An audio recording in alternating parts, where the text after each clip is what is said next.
साहिल के किसी से अनजान तुषार ने उस कैबिन से बाहर निकलते ही अपने नए बॉस की ड्यूटी बजानी शुरू कर दी, जिसमें उसका सबसे पहला अवनी को कल सुबह की मीटिंग के बारे में इन्फॉर्म करना। इसीलिए बिना किसी देरी के उसने उसे कॉल लगा दिया। हेलो अवनी। तुषार बोलो। अवनी, तो 7 बजे ऑफिस पहुंचना होगा। तुम्हारी साहिल सर के साथ एक जरूरी मीटिंग है। साहिल का नाम सुनते ही पल भर के लिए तो जैसे अवनी को कोई सांप सूंघ गया और वो कुछ भी बोलना, पर फिर अगले ही पल में अपने आप को संभालते हुए उसने तुषार को एक्सप्लेन करने की कोशिश की, पर उसमें भी एक हिचकिचाहट थी। सुबह से, लेकिन तुम्हें तो अच्छी तरह से मालूम है तुषार कि मैं इतनी सुबह ऑफिस नहीं आ पाती। मुझे मालूम है अवनी, लेकिन सर इस बारे में कुछ भी नहीं जानते और शायद भी नहीं चाहते। इसीलिए आई एम सॉरी, पर इस बारे में मैं तुम्हारी कोई हेल्प नहीं कर पाऊंगा, क्योंकि इस मीटिंग के लिए साहिल सर का स्ट्रिक्ट ऑर्डर है। और हाँ, जैसे 1 मिनट की भी देर मत करना, नहीं तो मुझे नहीं मालूम कि वो किस तरह से रिएक्ट करेंगे। काफी अलग किस्म के इंसान लग रहे हैं वो। ना कहकर तुषार ने फोन रख दिया, पर किचन में खाना बनाते हुए टेंशन के मारे अवनी सोच में पड़ गई और अपनी मुश्किल खुद को ही बताने लगी। एक तो रोहन की तबीयत ठीक नहीं है। ऐसे में अगर सुबह 7 ऑफिस के लिए निकल गई तो फिर घर के सारे काम भी पड़े रह जाएंगे। मुझे अभी तुरंत कावेरी अक्का से बात करनी पड़ेगी। अब वो ही मेरी मदद कर सकती हैं, क्योंकि जॉब जाने का रिस्क तो मैं नहीं उठा। जो कुछ भी ऑफिस में हुआ उसके बाद साहिल से भी मुझे कोई उम्मीद नहीं रखनी चाहिए। दूसरी तरफ साहिल भी अपने घर यानी कि कपाड़िया मेंशन पहुंच चुका था, क्योंकि अब को साई की तरह उसके साथ ही रहना था। इसीलिए वो भी उसके पीछे पीछे ही था।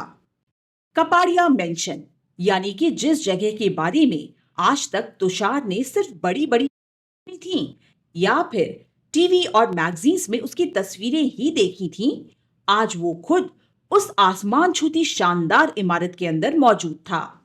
इसीलिए अपनी किस्मत भरोसा करने के लिए उसने खुद को ही चिकोटी काट कर अपने आप को भरोसा दिलाया।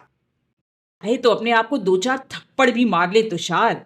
कहीं ये कोई सपना तो नहीं कि तू इस घर की, अरे नहीं नहीं, इसे सिर्फ घर कहना ठीक नहीं होगा, इस महल या फिर इस वर्ल्ड क्लास बिल्डिंग की जमीन पर खड़ा हुआ है।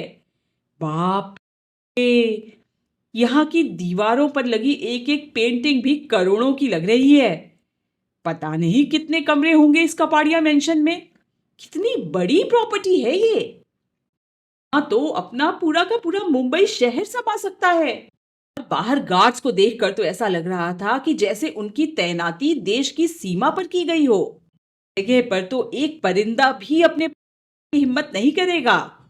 तुषार अपने सपनों की दुनिया में खोया ही हुआ था कि तभी घड़ी के घंटे ने रात के 8 बजने का सिग्नल देना शुरू कर दिया और ठीक उसी वक्त साहिल के कदमों के आने की आवाज ने उस बड़े से हॉल के सन्नाटे को तोड़ दिया। जिन्हों नौकर चाकरों की टीम अलर्ट मोड में आकर चुपचाप अपने अपने काम पर लगे। किचन एरिया में शेफ जल्दी जल्दी अपना हाथ चलाने लगे।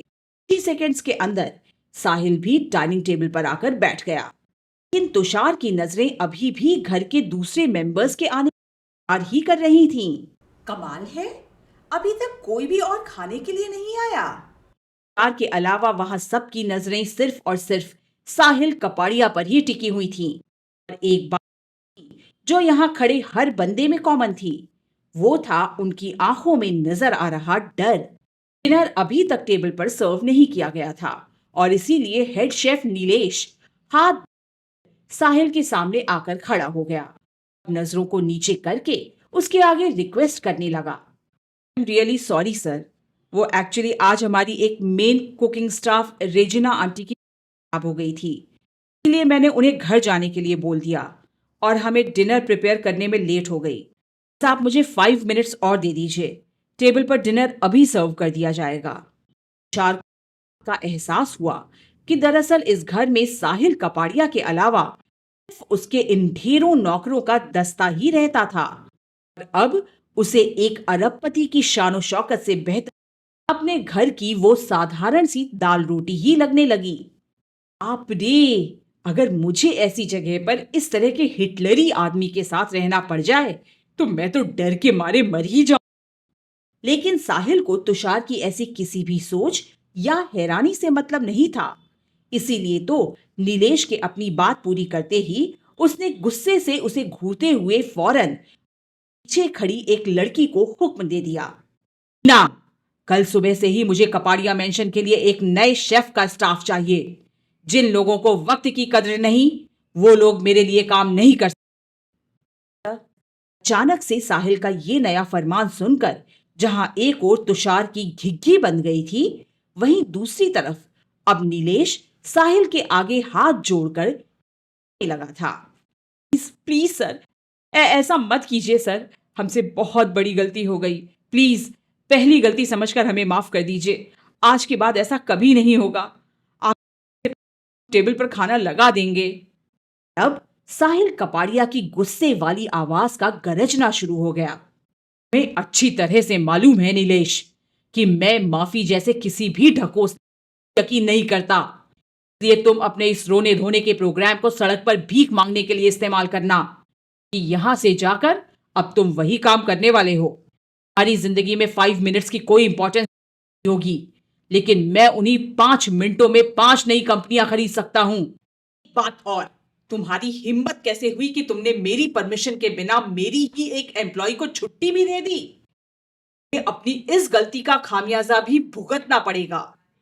इसके बाद साहिल ने नीना की तरफ देखते हुए एक बार फिर से उससे कहा, एक श्योर नीना कि इन लोगों को यहां से निकाले किसी भी दूसरी जगह काम ना मिले। जो मेरे काम नहीं आ सकता किसी के लायक नहीं छोड़ता। तो नीलेश का रोना शुरू हो गया। नहीं नहीं सर, ऐसा गजब मत कीजिए। मेरे छोटे छोटे बच्चे हैं, जरा सोचिए कि उनका क्या होगा। अपने साथ साथ उन्हें भी एक एक कटोरा लेकर बिठा देना। नजर आ रहा था कि साहिल पर नीलेश के रोने गिड़गिड़ाने का कोई पड़ा था। इसीलिए उसे उसी हाल में छोड़कर साहिल अब अपनी जगह से उठ गया और एक बार फिर से नीना को ऑर्डर देते हुए कहा, नीना, अब ये खाना मेरे लिए हो चुका है, इसलिए तुम मेरे लिए बाहर से दूसरा खाना ऑर्डर करो। ये बोलकर ने बिना तुषार को देखे सामने की दीवार पर लगी घड़ी पर नजर डाली और फिर किसी शेर की लंबे लंबे कदम लेता हुआ वहां से चला गया। जबकि नीलेश अभी भी जमीन पर बैठा रो ही रहा था। नौकरी चले जाने से भी बड़ी मुसीबत ये थी, उसे कहीं काम नहीं मिलता। इसका सीधा मतलब था एक दाने के लिए तरसते हुए मौत का इंतजार करना। और अभी भी पूरी तरह से सन्नाटे में था, क्योंकि उसके मुताबिक ऐसा बिहेवियर तो कोई इंसान किसी जानवर के साथ भी नहीं करता। इसीलिए एक बात तो उसके सामने पूरी तरह से साफ हो गई थी कि साहिल कपाड़िया की नजरों में खुद के अलावा दुनिया के बाकी सारे इंसान किसी जानवर से भी गए गुजरे थे। अब एक बार फिर से उसके मन ने उसे डराना शुरू कर दिया। मैं किस तरह के आदमी के साथ फंस, इसके अंदर तो इमोशन नाम की कोई चीज ही नहीं है। छोटी सी गलती की इतनी बड़ी सजा, बेचारे का तो पूरा परिवार ही अब रास्ते पर आ जाएगा। शायद दूसरों की करने के लिए ये वक्त सही नहीं था, इसीलिए अब वो खुद को ही समझाने लगा। ये बातें सोचना बंद कर तुषार, फिलहाल दूसरों को छोड़ और अपनी धोती संभाल ले।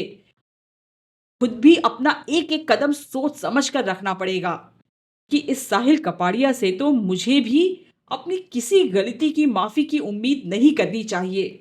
ये सब ध्यान में आते ही हमारे तुषार के लिए अब खुद का ही थूक घोंटना मुश्किल होने लगा था कि सांसों ने अभी से डर डर कर चलना शुरू कर दिया। तुषार को नीलेश के ऊपर दया आने लगी। वो आगे बढ़कर उसे सहारा देना चाहता था। उसका ऐसा करना हर हाल में साहिल के खिलाफ ही जाता। के परिणाम को सोचते ही उसके रोंगटे खड़े होने लगे।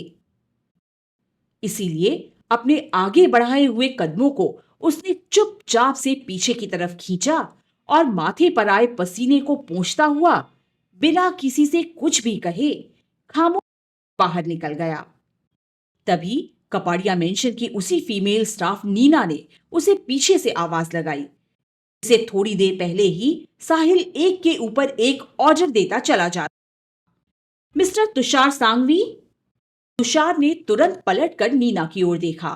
इतनी देर में अब जाकर उसने गौर से इस 24 साल की काफी सुंदर और स्मार्ट सी नजर डाली थी, क्योंकि अंदर तो साहिल की वजह से उसकी आंखें ऊपर की ओर उठी ही नहीं थी। इस लड़की ने एक पर्टिकुलर कलर और डिजाइन की ड्रेस पहनी हुई थी, जो कि शायद कपाट के स्टाफ का ड्रेस कोड था, क्योंकि तुषार ने अंदर सभी को इसी तरह की ड्रेस में देखा था। पर उससे भी ज्यादा हैरानी उसे नीना का चेहरा और उसकी बॉडी लैंग्वेज देखकर थी। कमाल है, ये लड़की भी बिल्कुल अपने बॉस की तरह ही है। उन्हीं के जैसा एक्सप्रेशनलेस और कोल्ड फेस। लगता है इस घर में रहने वाले सब के सब एक ही, या फिर इस घर में आकर सारे ऐसे ही हो जाते हैं। अभी तक तुषार को जो बातें हैरान कर रही थीं, उसे मालूम ही नहीं था कि बहुत ही जल्द उसकी लाइफ भी साहिल डरते कांपते नौकरों की तरह होने वाली थी, जिसकी शुरुआत करने के लिए ही नीना यहां आई थी। तुषार सवालिया नजरों से नीना को देख रहा था। देर में वो उसके सामने आकर खड़ी हो गई और काफी मैकेनिकल तरीके से उससे बात करने लगी। Hello mister Sanghvi, my name is Neena Tokar and I am the head of managing department of Kapadia Mansion. And if I'm not wrong, you are the new personal assistant of Sahil sir, right? Yes, yes, you are absolutely right. Sahil sir ने ये को देने के लिए कहा था।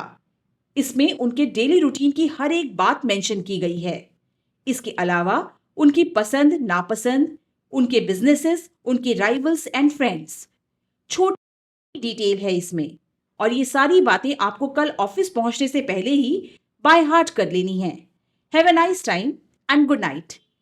इतना कहकर नीना ने तुषार को एक आर्टिफिशियल फाइल दिखाई और उसे वो फाइल थमाकर उसके जवाब का इंतजार किए बिना ही वापस घर के अंदर चली गई, जबकि तुषार अभी भी वहीं खड़ा होकर नीना को जाते देख रहा। हाँ, नीना के इंस्ट्रक्शन सुनकर उसका दिमाग जरूर खराब होने लगा था। ये फाइल है या इस साहिल कपाड़िया की लाइफ का इंसाइक्लोपीडिया। पूरे 1500 पन्ने हैं इसके अंदर, और कल का ऑफिस शुरू होने में अब 15 घंटे का भी समय नहीं बचा है। ऐसे में कैसे पढ़ पाऊंगा मैं इसे? और वो भी पढ़ना नहीं है, बल्कि बाय हार्ट याद है।